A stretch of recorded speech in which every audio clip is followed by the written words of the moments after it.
Quel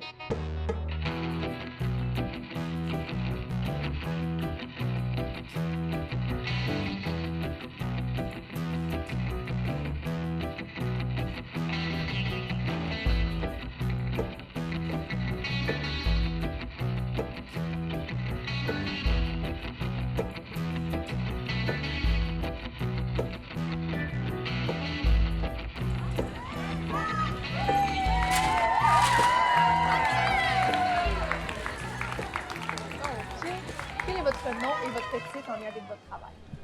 Je m'appelle Anne-Catherine Pilon, je suis analyste politique et porte-parole en matière de mobilité durable.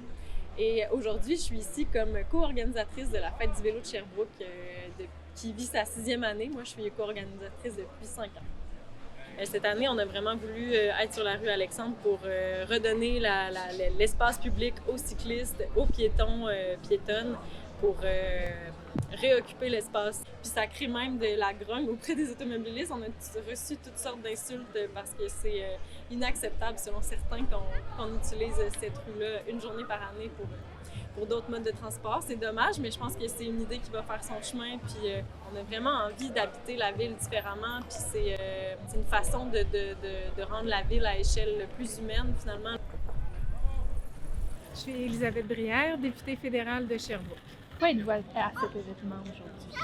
Parce que j'aime le vélo, premièrement, et aussi parce que je crois en l'importance d'adopter ce mode de transport-là, un mode de transport actif, un mode de transport durable, quand on sait que, particulièrement ici à Sherbrooke, nos gaz à effet de serre viennent à 52% du transport.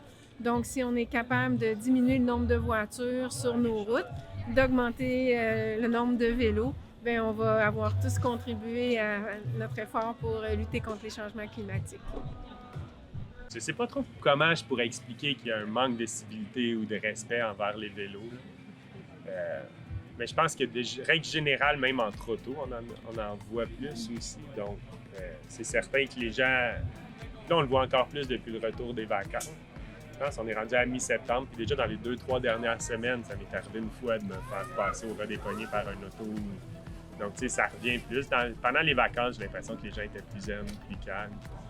Mais j'ai l'impression que globalement, les gens en auto sont plus stressés puis ils roulent avec plus de... vouloir se rendre vite, la hargne, sans être conscient du danger. T'sais, un auto, c'est une arme sur la route.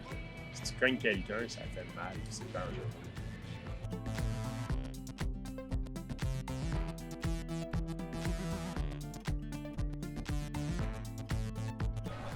Est-ce que je laisserai mes enfants aller seuls à l'école ou dans la ville de Sherbrooke? Non, absolument pas.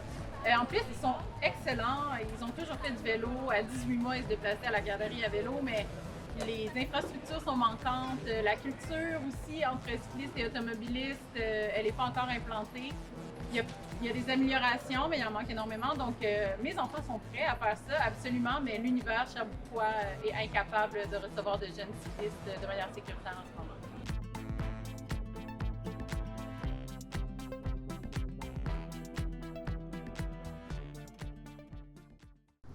OK. Donc, je vous ai arrêté sur le coin de la bibliothèque Eva-Sénécal, donc au centre-ville.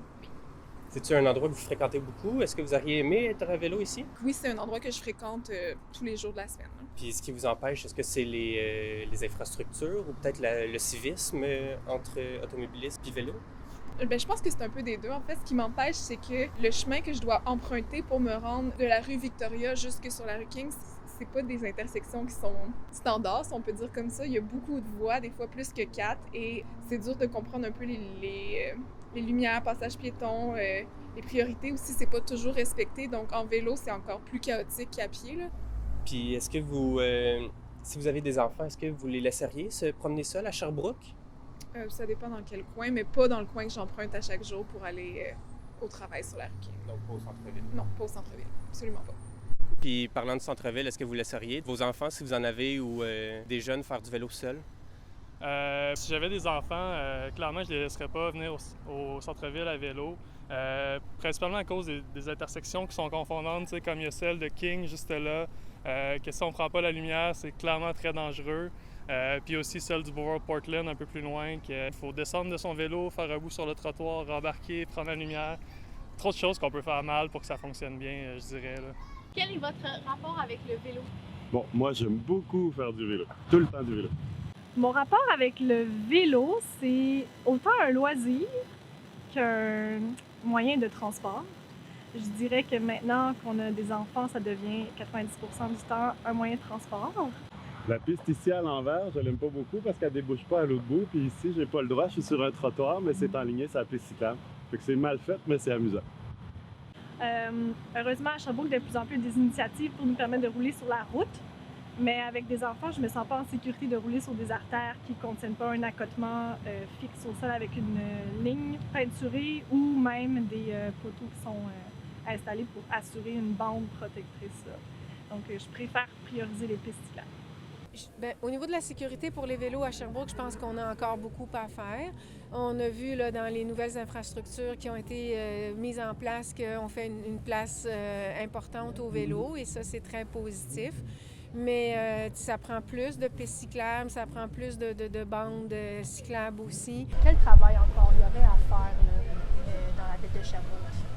Il y a tout un développement des infrastructures cyclables qui doit être fait, une consolidation des infrastructures déjà en place, qui sont des fois présentes, mais parfois souvent pas assez sécuritaires pour que tous les cyclistes aguerris comme débutants puissent rouler. Fait que ça prend vraiment des bandes cyclables sécurisées avec des bolards plus larges également.